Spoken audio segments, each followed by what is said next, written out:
Experiment time. Today I'm going to bake bread with increasing amounts of whole milk powder.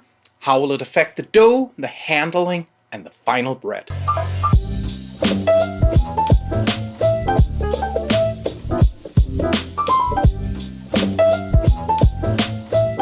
Hi, I'm Sune, and I'm a food geek. Today I'm going to add whole milk powder to my sourdough bread and see what it does to the dough and the finished bread. Since powdered milk can be reconstituted into milk, I assume that adding whole milk will do the same thing, but maybe I'll make a separate experiment on that if you're interested. Let me know in the comments. I also purchased skim milk and buttermilk powder that I think will be interesting to experiment with as well. From what information I've been able to find, it's pretty common to add about 5% milk powder, baker's percentage. So what I'll do is a control with no milk powder, 5%, 10%, and 15% milk powder. That ought to show us what we can expect from this. Since there's a whole lot of fat in whole milk, that might actually retard the fermentation, like adding anything that enriches the dough. We'll have to see. If you're new to this channel, I bake a lot of sourdough bread and I make delicious food from all over the world. If you want to see more of this content, please join me by subscribing and ringing the bell so you won't miss any future videos. So the dough that I'll be using is my standard experiment dough. 80% bread flour, 20% rye flour, 80% hydration, 20% inoculation, and 2% salt. I've linked the formulas for each bread in the description if you're interested. Instead of rescaling the recipe for each bread, I've decided to add the milk powder on top since the difference in weight is negligible. If you'd like to support the channel, please consider becoming a member at Patreon.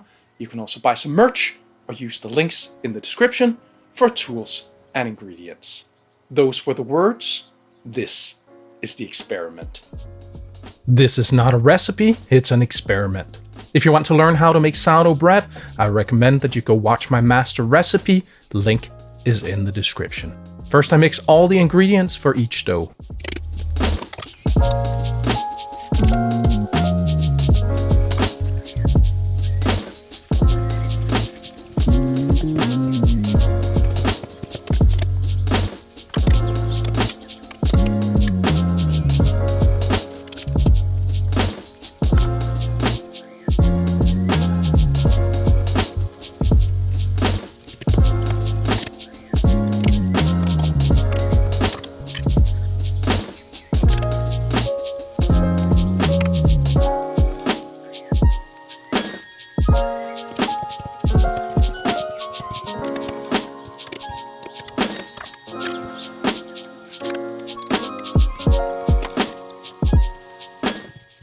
And then I leave them to rest for 1 hour.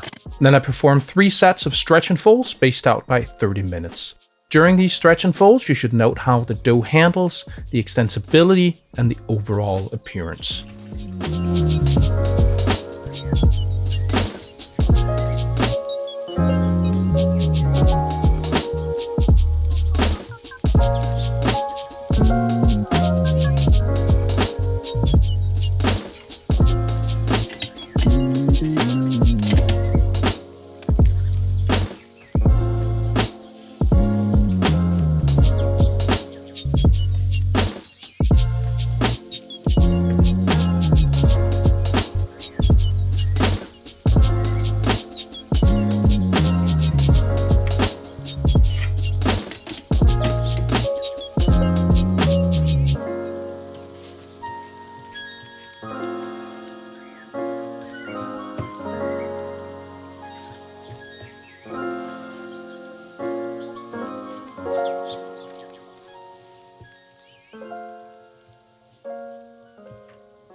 Then after the third set of stretch and folds, I put each dough into a separate bulking container and put them in the proofer set to 30 degrees Celsius, 86 degrees Fahrenheit until grown by 50%. Interestingly enough, they were all done at the same time. So I pre-shape each dough into a light ball.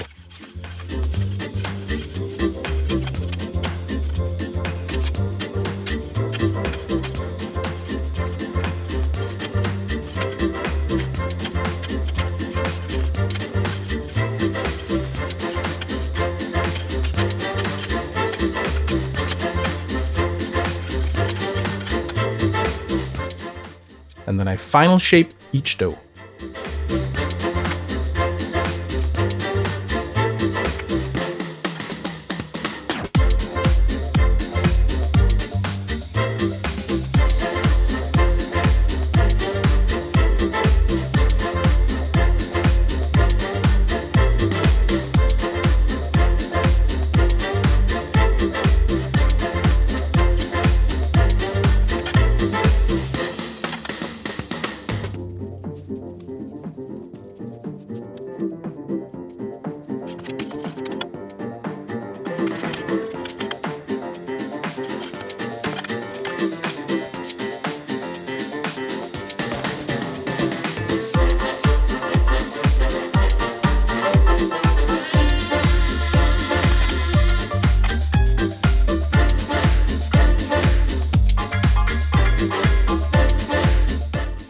Then the shaped doughs go into a really cold fridge for about 18 hours.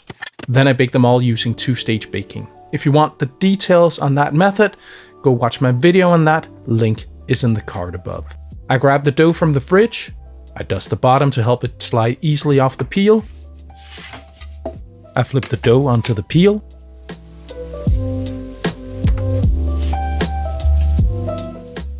I score the dough.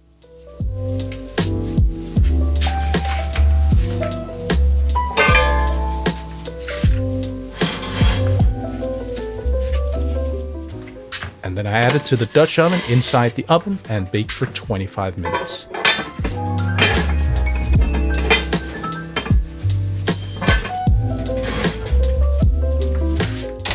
Then just before the 25 minutes are up, I prepare the next dough.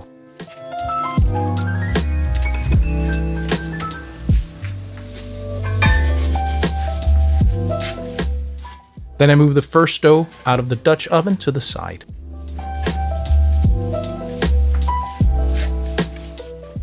And then I put the second dough into the Dutch oven and bake for 25 minutes.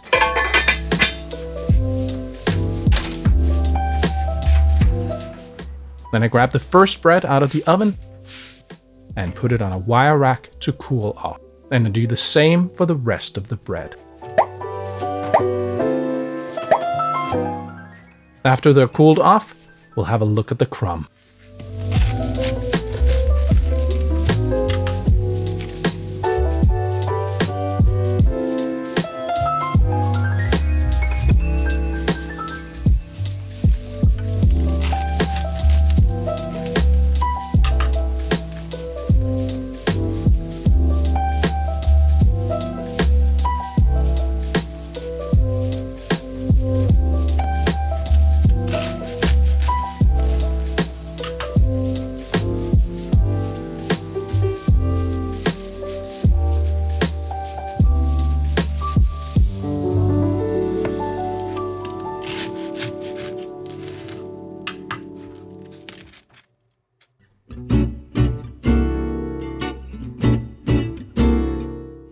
And all together now. All you need is love.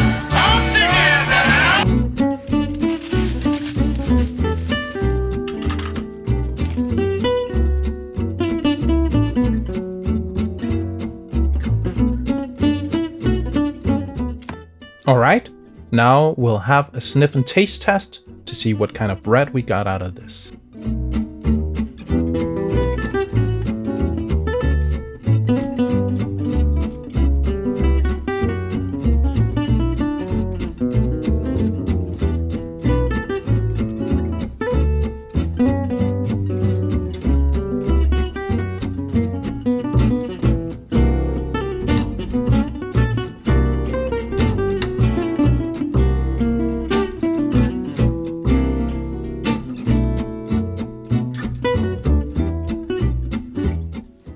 All right, so that was interesting.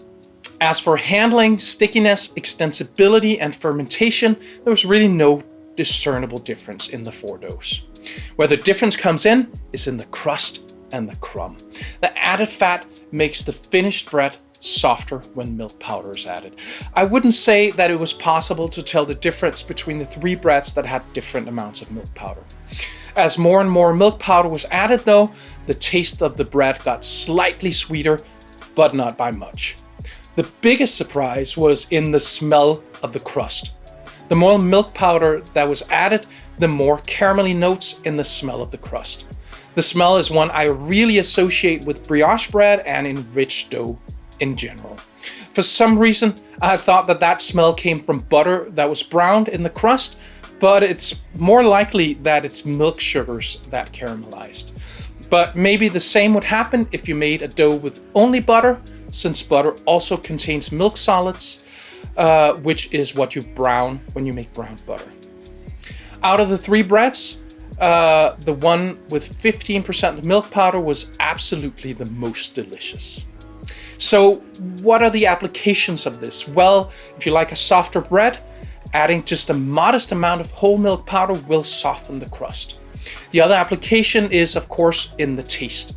I think adding 15% whole milk powder to a sandwich bread would be super delicious. I'm looking forward to the skim milk powder experiment because what will that mean for the crust and the taste? It's close to 0% fat, so it shouldn't make the bread softer, but maybe something else is at play here. I hope you learned something today. See you next time.